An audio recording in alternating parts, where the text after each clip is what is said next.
ಕಾಂಗ್ರೆಸ್ ಸರ್ಕಾರಕ್ಕೆ ಕೊಟ್ಟಾಗ ಯಾವ ರೀತಿ ಒಂದು ತೊಗಲಕ್ ದರ್ಬಾರ್ ನಡೆಸಿ ಜನಹಿತವನ್ನು ಮರೆತು ಸಾಮಾನ್ಯ ಜನ ಬದುಕಕ್ಕೆ ಸಾಧ್ಯವಿಲ್ಲದಷ್ಟು ಉಸಿರು ಕಟ್ಟುವಂತಹ ಪರಿಸ್ಥಿತಿ ತಂದಿರುವಂತಹದ್ದು ಸಿದ್ದರಾಮಯ್ಯ ಸರ್ಕಾರದ ಒಂದು ಸಾಧನೆ ಅಂತ ಹೇಳಬೇಕಾಗುತ್ತೆ.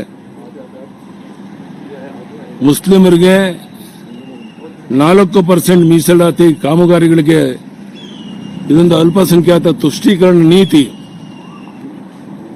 ಉಳಿದ ಹಿಂದೂಗಳು ಏನು ಅಪರಾಧ ಮಾಡಿದ್ರು ನಾವು ಮುಸ್ಲಿಂ ವಿರೋಧಿಗಳಲ್ಲ, ಆದರೆ ಎಲ್ಲರಿಗೂ ಸರಿಸಮಾನವಾಗಿ ನೋಡಿಕೊಳ್ಬೇಕಾಗಿರುವಂತಹದ್ದು ಒಬ್ಬ ರಾಜ್ಯದ ಮುಖ್ಯಮಂತ್ರಿಯ ಕರ್ತವ್ಯ.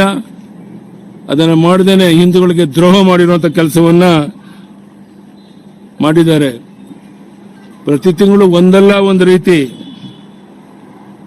ಬೆಲೆಯನ್ನು ಹೆಚ್ಚಳ ಮಾಡ್ತಾನೆ ಇದ್ದಾರೆ. ತಮಗೆ ಗೊತ್ತಿದೆ, ಇಡೀ ದೇಶದಲ್ಲಿ ಪೆಟ್ರೋಲ್ ಡೀಸೆಲ್ ಬೆಲೆ ಕಡಿಮೆ ಆದರೆ ಕರ್ನಾಟಕದಲ್ಲಿ ಲೀಟರ್ಗೆ ₹3 ಹೆಚ್ಚಳವನ್ನು ಮಾಡಿದ್ದಾರೆ. ಬಸ್ ದರವನ್ನು ಏರಿಕೆ ಮಾಡಿದ್ದಾರೆ. ವಿಶೇಷವಾಗಿ ಮೆಟ್ರೋ ದರವನ್ನು 100% ಹೆಚ್ಚು ಮಾಡಿದ್ದಾರೆ. ಸಾಮಾನ್ಯ ಜನ ಉಪಯೋಗಿಸುವಂತಹ ಹಾಲಿನ ದರವನ್ನು ಇನ್ನೆಂದೂ ಇಲ್ಲದ ರೀತಿಯಲ್ಲಿ ಒಂದೇ ಬಾರಿಗೆ 1 ಲೀಟರ್ಗೆ ₹4 ಹೆಚ್ಚಿಸಿದ್ದಾರೆ.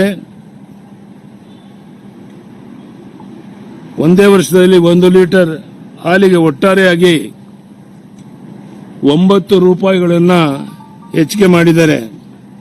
ಬಹಳ ಮುಖ್ಯವಾಗಿ ಪ್ರಸ್ತುತ ವಿದ್ಯುತ್ ದರವನ್ನು ಪ್ರತಿ ಯೂನಿಟ್ಗೆ ಪ್ರಸ್ತುತ ವಿದ್ಯುತ್ ದರವನ್ನು 36 ಪೈಸೆ ಹೆಚ್ಚಳ ಮಾಡಿದ್ದಾರೆ. ಈ ಸರ್ಕಾರ ಬಂದ ಮೇಲೆ ಇದು 2ನೇ ಬಾರಿ ವಿದ್ಯುತ್ ದರವನ್ನು ಏರಿಸ್ತಾ ಇದ್ದಾರೆ.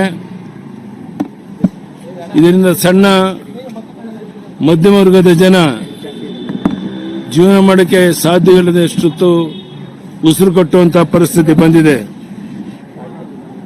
ಹಿಂದೆ ರೈತರು ಟ್ರಾನ್ಸ್ಫಾರ್ಮರ್ ಹಾಕ್ಸೋದಕ್ಕೆ ₹30,000 ವೆಚ್ಚ ಆಗ್ತಾ ಇತ್ತು. ಈಗ 2.5 ಲಕ್ಷ ಏರಿಕೆ ಮಾಡಿದ್ದಾರೆ. ಅದೇ ರೀತಿ stamp duty, SR value, guidance value ಇವುಗಳನ್ನು 100% ಇಂದ 1,000% ಹೆಚ್ಚಳ ಮಾಡಿದ್ದಾರೆ. ದಿನಬಳಕೆಯ ಪ್ರತಿ ವಸ್ತುವಿನ ಬೆಲೆಯನ್ನ ಏರಿಸುತ್ತಿರುವಂತಹ ಕಾಂಗ್ರೆಸ್ ಸರ್ಕಾರ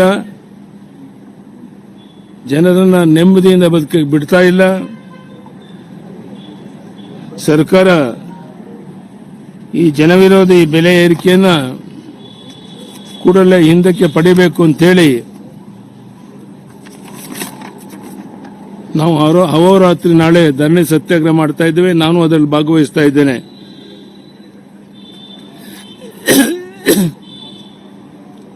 ಈ ಎಲ್ಲ ಬೆಲೆ ಏರಿಕೆಯ ಹಿನ್ನೆಲೆಯಲ್ಲಿ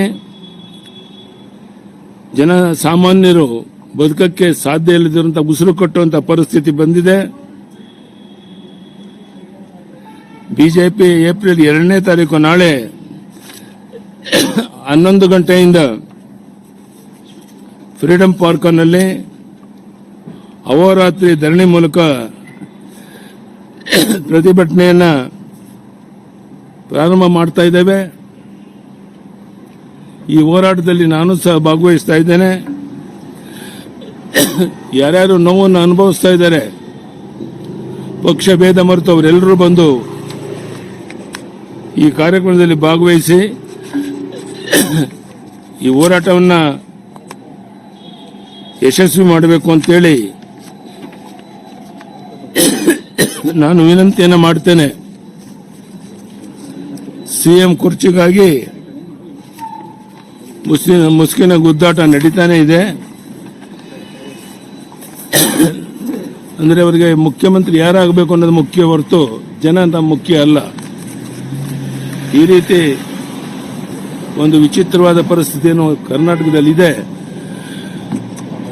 ಇದನ್ನು ಸರಿಪಡಿಸೋಕ್ಕೆ ನಾಳೆಯಿಂದ ಹೋರಾಟವನ್ನು ಪ್ರಾರಂಭ ಮಾಡ್ತಾ ಇದ್ದೇವೆ. ಈ ಹೋರಾಟ ಇನ್ನೂ ಅನೇಕ ದಿನ ನಡೆಯೋದಿದೆ. ಮೈಸೂರಿನಲ್ಲಿ ನಡೆಯುವ ಹೋರಾಟಕ್ಕೆ ನಮ್ಮ ಕೇಂದ್ರದ ಸಚಿವ ಪ್ರಹ್ಲಾದ್ ಜೋಶಿ ಅವರು ಸಹ ಬಂದು ಭಾಗವಹಿಸ್ತಾ ಇದ್ದಾರೆ.